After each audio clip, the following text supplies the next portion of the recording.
महाराज जी, आप कह रहे हैं कि आपका प्रश्न है कि ईर्ष्या करने वाला इतनी ईर्ष्या क्यों करता है? क्या ईर्ष्या में व्यक्ति किसी का इतना नुकसान भी कर सकता है? वो व्यक्ति दूसरे का जीवन पूरी जो तरह ईर्ष्या करता है वो दूसरे का नुकसान तो क्या कर पाएगा, उसका खुद नुकसान हो जाता है, उसका खुद पतन हो जाता है। उसे कोई दंड मिलेगा? और क्या, उसका खुद पतन हो जाता है। जो ईर्ष्या करता है, मत्सरता करता है, मत्सरत मेरे से आगे निकला जा रहा है, इस बात से जलता है, तो वो उसका नुकसान कर पाए ना कर पाए, अपना नाश जरूर कर लेगा। ईर्ष्या करने वाला अपना पतन जरूर कर लेता है, अपना नाश कर लेता है। इस ईर्ष्या की वजह से मैं काफी परेशान हूँ। और आप ही नहीं परेशान हो, पूरा विश्व परेशान है। पूरा विश्व परेशान है। अपने घर में सुख पूर्वक रहने की व्यवस्था लेकिन पड़ोसी के घर में ज्यादा है, तो हम अपने घर में रहते हुए भी जल रहे हैं क्योंकि पड़ोसी के घर में ज्यादा है। हाँ, हमें अपने घर का सुख नहीं भोग रहे, हम पड़ोसी के घर के सुख का दुख भोग रहे हैं। ये ईर्ष्या सबके दिमाग में है। कंचन तजना सहज है, सहज तिया का नेह, और मान बढ़ाई ईर्ष्या दुर्लभ तजना है। ईर्ष्या बहुत बड़ी चीज है, इसको समन करना भगवान की कृपा से ही होता है। और ईर्ष्या जो करता है वो दूसरे का अहित करे या ना करे, अपना अहित जरूर कर लेता है, अपना पतन जरूर कर लेता है। हमें चाहिए नाम जप करते हुए दूसरे के द्वारा ईर्ष्या जो हमारे प्रति की जा रही, हम उसको क्षमा करें और उसका मंगल मनाएं। श्री हरिवंश महाराज जी, आप कह रहे हैं कि आपके गांव में श्री जी कृपा से सार्वजनिक मंदिर बनवा रहे हैं मिलके। तो महाराज जी, उसमें महादेव जी के मंदिर, पार्वती जी के मंदिर, भैरव जी के मंदिर, राधा कृष्ण जी के मंदिर हैं। इसके लिए महाराज जी थोड़ा सा मार्गदर्शन चाहिए था कि कोई गलती ना हो जाए, तो हम किस बातों का ध्यान रखें, उनकी सेवा बाद में कैसे? हाँ, बस सबसे बड़ी समस्या यह है कि मंदिर बनवाना सहज है, लेकिन मंदिर के देवता की बराबर पूजा होती रहे ऐसी व्यवस्था करना कठिन है। बहुत से ऐसे मंदिर हैं जिनमें जल चढ़ाने वाला कोई नहीं। आज का समाज जो है, हमें लगता है पूरे गांव में 1 2 4 ऐसे निकल आवे जो जल चढ़ाने के लिए रोज नियम से जाते हो। नहीं तो अब नई जो जनरेशन है वो शंकर जी में सुबह 4 बजे जाके जल नहा के चढ़ाए, 9-10 बजे तक तो सोते हैं, तो सुबह जल। तो हमें लगता है देवालय बनवावे तो कुछ अर्थव्यवस्था ऐसी कर दे जिससे पुजारी आदि की व्यवस्था हो जाए और ठाकुर का भोग लगता रहे, ऐसी व्यवस्था कर देनी चाहिए। नहीं तो देवालय तो बहुत बनवा देते, लेकिन उनकी भोजन व्यवस्था, भोग व्यवस्था, आरती व्यवस्था ना करने से अपराध भी लगता है। मान लो मंदिर है, अब जले नहीं चढ़ रहा, भोगे नहीं लग रहा, मंदिर हमने बनवा दिया तो अपराध बन रहा है ना। प्राण प्रतिष्ठा हुई, देवता विराजमान है, भगवान विराजमान। श्री हरिवंश महाराज जी, ऑफिस के काम का चिंतन होने से प्रभु का पूर्ण रूप से चिंतन या निरंतर भजन नहीं हो पाता। कहीं ना कहीं ये चिंतन भी बना रहता है कि बच्चों को भगवत प्राप्ति हो। महाराज जी, कैसे मैं इन दोनों बातों को मिटाकर शाम देखो, सब शास्त्रों से सम्मानित और सब ऋषि मुनि और संत महात्माओं से प्रतिपादित हम आपको बात बताते हैं। हम ऑफिस गए, राधा अपना काम शुरू किया, फिर बीच में याद कर लिया राधा। काम पूरा हुआ 5 घंटे में, हाथ जोड़ा, हे प्रभु 5 घंटे में जो काम हुआ और आपका स्मरण हुआ, ये 5 घंटे आपको समर्पित करते हैं। आप ऐसा करके देखिए, ये भागवत धर्म है, कर्म समर्पण और भगवत स्मरण, इसी से सब काम हो जाएगा। कोई गृहस्थी में किसानी करता है, कोई व्यापार करता है, कोई ऑफिस जाता है, अपनी अपनी ड्यूटी दे रहे और सबको देना चाहिए। देखो, अर्जुन जी कह रहे मैं संन्यास लेकर के भिक्षा मांग करके भजन करूंगा, युद्ध नहीं करूंगा, और भगवान कह रहे युद्ध करो। मां मुनिस्मर युद्ध च, मेरा स्मरण करते हुए युद्ध करो, भगवान ऐसा कह रहे हैं। तो युद्ध माने अपने कर्तव्य का पालन। तुम जहां जो कुछ हो, तुम्हें जो पद मिला है, अपने कर्तव्य का पालन करो और नाम जप करो, यही पूजा है।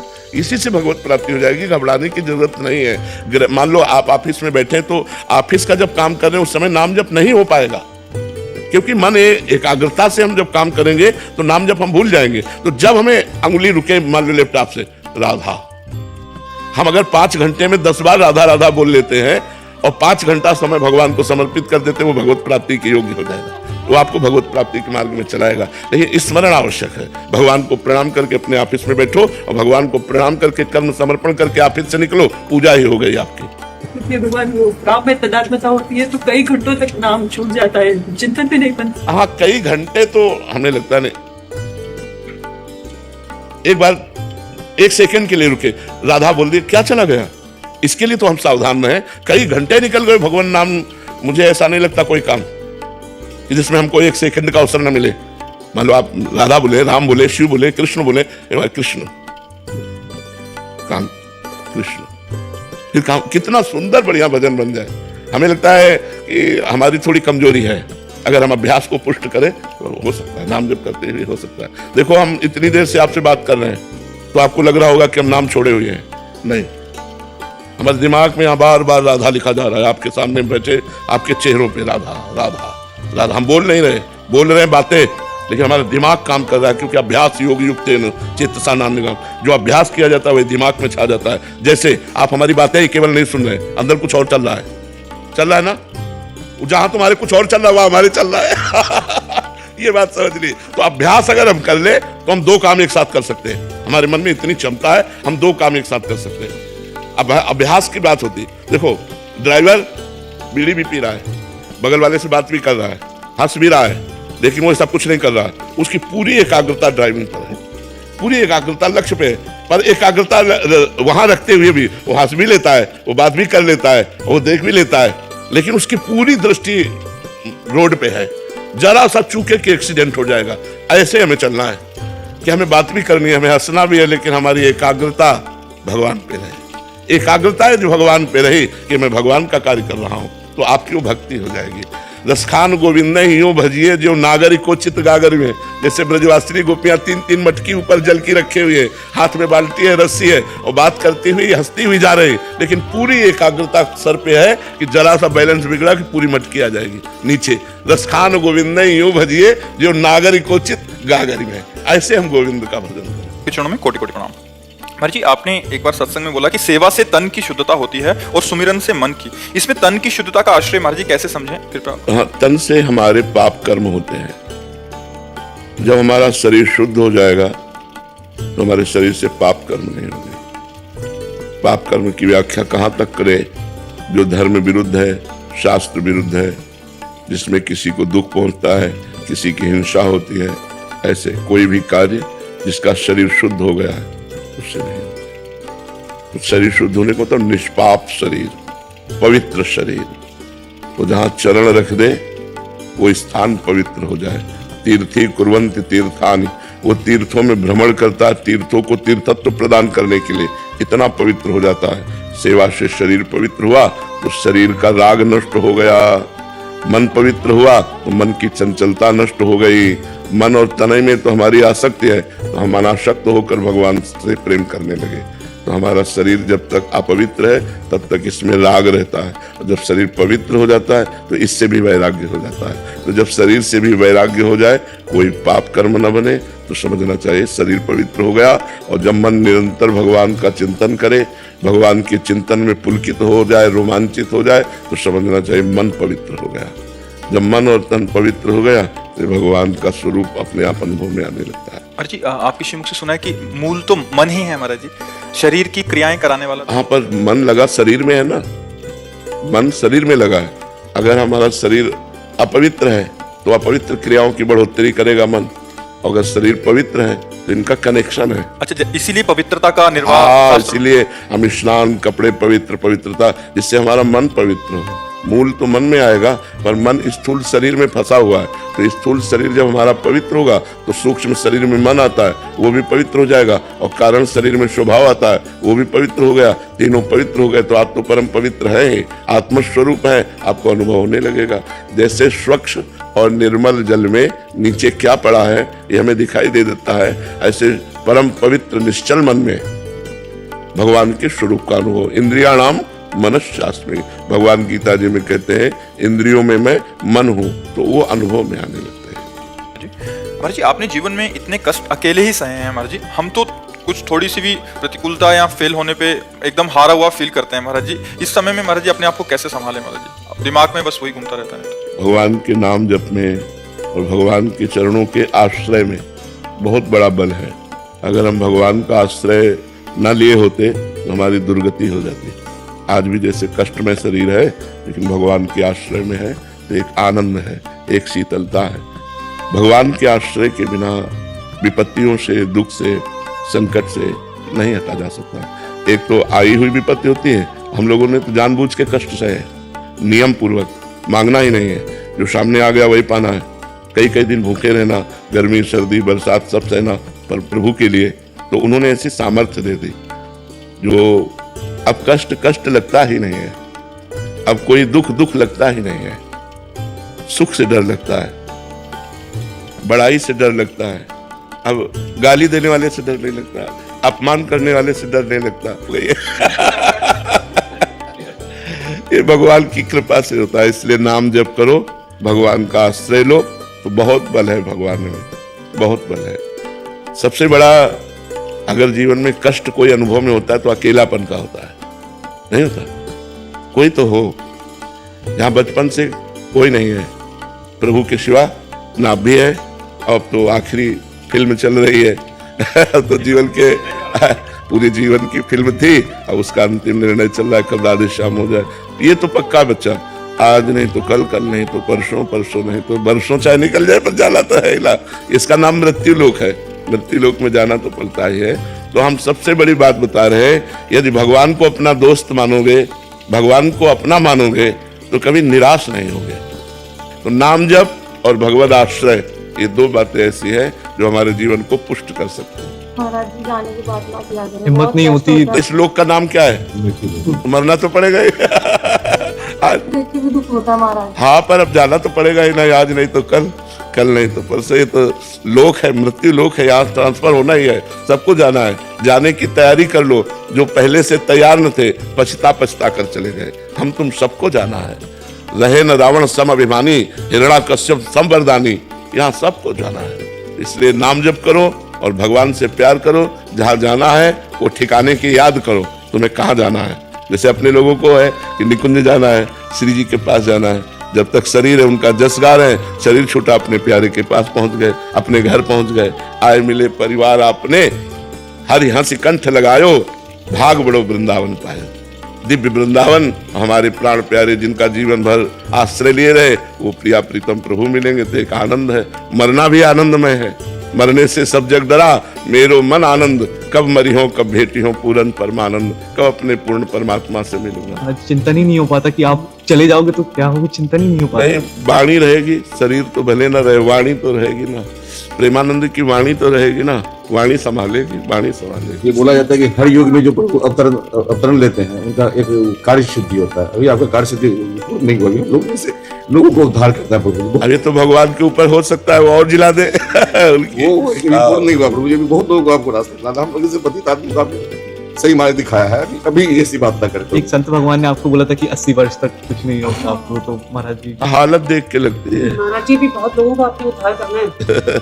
हालत देख के लगता है ना। बड़ी उम्र के लोग नहीं, छोटे छोटे बच्चे, कॉलेज के बच्चे, सब आपको सुनते हैं और आप सबका मार्गदर्शन कर रहे हैं। भगवान की बड़ी कृपा है कि सब हमें प्यार करते हैं, हमारी बात मानने की चेष्टा करते हैं, इसलिए सबको धन्यवाद है, सबको प्रणाम। जी राधा वल्लभ शेरवंश महाराज जी। महाराज जी, पूर्ण गुरु जो सतमार्ग दिखावे, मोक्ष प्रदान करावे, यदि किसी को न मिल पाए तो क्या वो भगवान को गुरु माने, भगवान को गुरु माने। क्या मानिए ना, आपको आप जैसे संत महात्मा को गुरु नहीं माना जा सकता है अगर पूर्ण गुरु नहीं मिल पा रहा है उसको, किसी को। भगवान को गुरु मानना चाहिए, व्यक्ति को गुरु नहीं मानना चाहिए। गुरु को भगवान मानना चाहिए और भगवान को गुरु मानना चाहिए।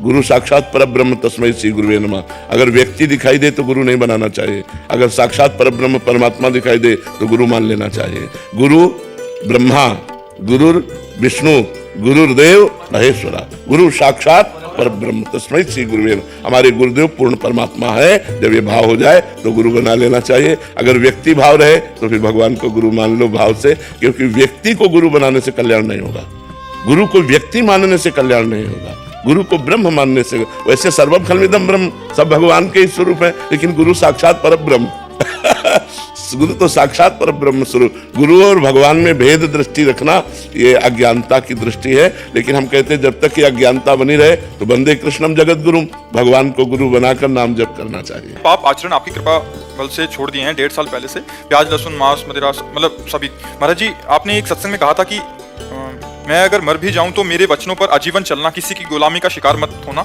एकमात्र श्री जी की गुलामी को ही स्वीकार करना। महाराज जी, उस दिन से दिल को कोई निचोड़ रहा है, मतलब जैसे कोई भीगे कपड़े को निचोड़ा करे, तब से बहुत विचलित हूँ महाराज जी। किसी बात में मन नहीं लग रहा, विकलता से महाराज जी इस विकलता को शांत करें। किस बात की विकलता? कि शरीर मतलब सिर्फ मम्मी पापा की बात, आपकी वचनों पर उन्होंने भी राजी है। बस अब ये जो अब जाने की बात, अभी तक आपसे मतलब मिलन हुई वो बात नहीं हुई जो होनी चाहिए। हमारे नाम दे दीजिए, हमें स्वीकार कर, ये संसार से बस घोर वैराग्य हो जाए, आपकी इसी चरणों में बस अखंड भक्ति और अखंड, हमें और कुछ ना चाहिए। आप नाम जप करो, नाम जप। हम आपको एक आंतरिक बात बता दें, यदि आप हमारी बात मानोगे, हम कोई मतलब सिद्धि या चमत्कार की बात नहीं करते, तो तुम्हारे खोपड़ी में प्रेमानंद बैठा मिलेगा। ये तुम देख लेना, तुम्हें लगेगा कि हमारे माइंड पे वो बैठे हुए हैं और वो मुझे चला रहे हैं, क्योंकि ये जीवन भगवान को समर्पित जीवन है। मतलब किंचन मात्र इस जीवन में अपना अस्तित्व नहीं है। भगवान बुलवा रहे हैं, पढ़े लिखे नहीं है, भगवान चला रहे हैं, हमारी किडनी फेल है, तो अपना मनुष्यत्व का अस्तित्व नहीं है। ये केवल भागवतिक प्रभाव से चल रहा है। तो अगर आप हमारी बात मानोगे तो आपको दिखाई देगा माइंड में ही वो बैठे हुए चला रहे हैं। बाहर की तो बात जाने दो, माइंड में बैठे हुए वो चला रहे हैं, हमारे दिमाग में वो बैठ चुके हैं।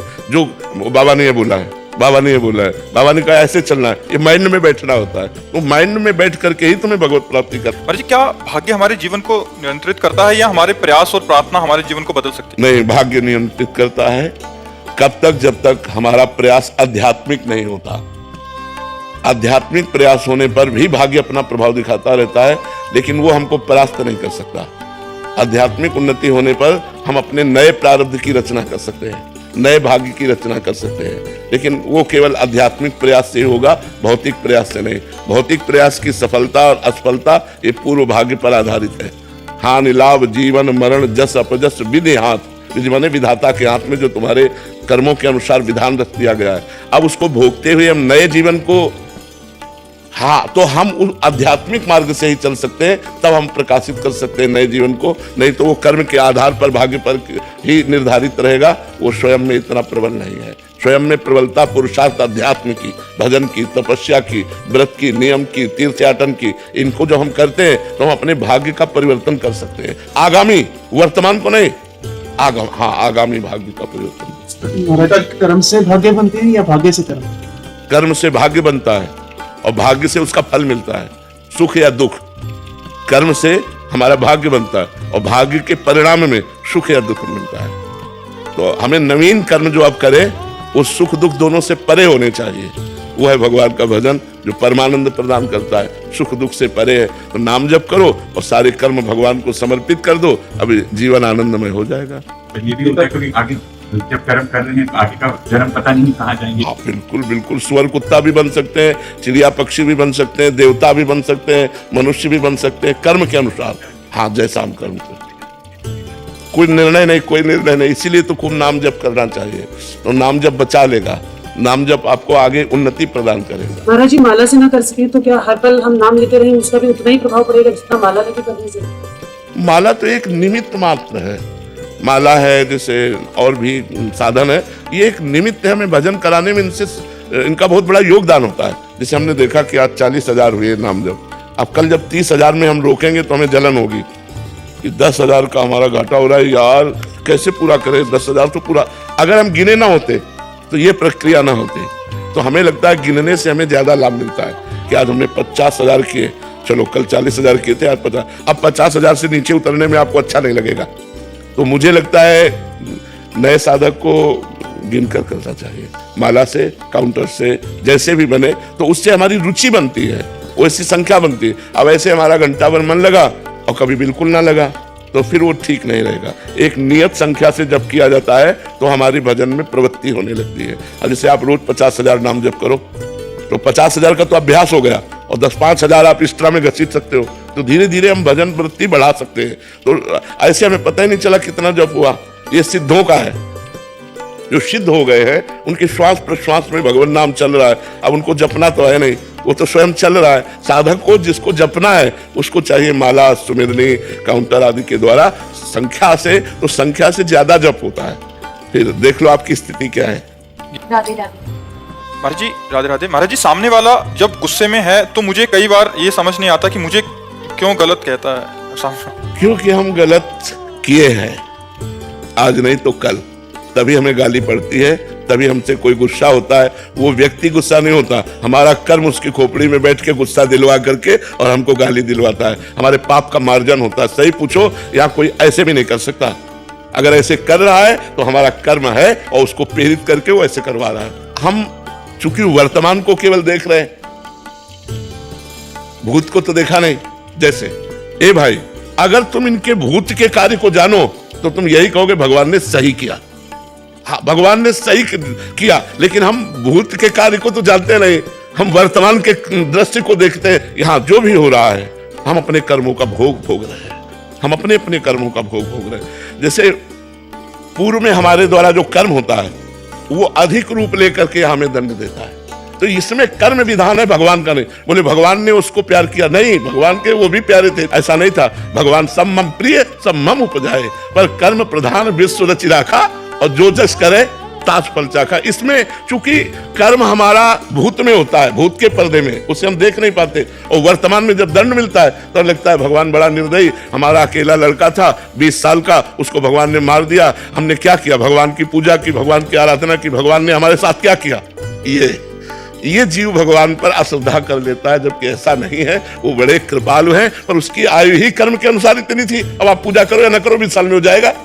तो ये बातें समझनी है सत्संग के द्वारा, कि हमको कोई अगर क्रोध करता है, कोई गाली देता है, तो कहीं ना कहीं वो हमारे किसी कर्म का मार्जन है, हम समझ नहीं पाते और नया कर्म कर बैठते। और अगर हम चुप सह जाए तो हमारे कर्म का मार्जन हो जाएगा, पर सहना बहुत कठिन है।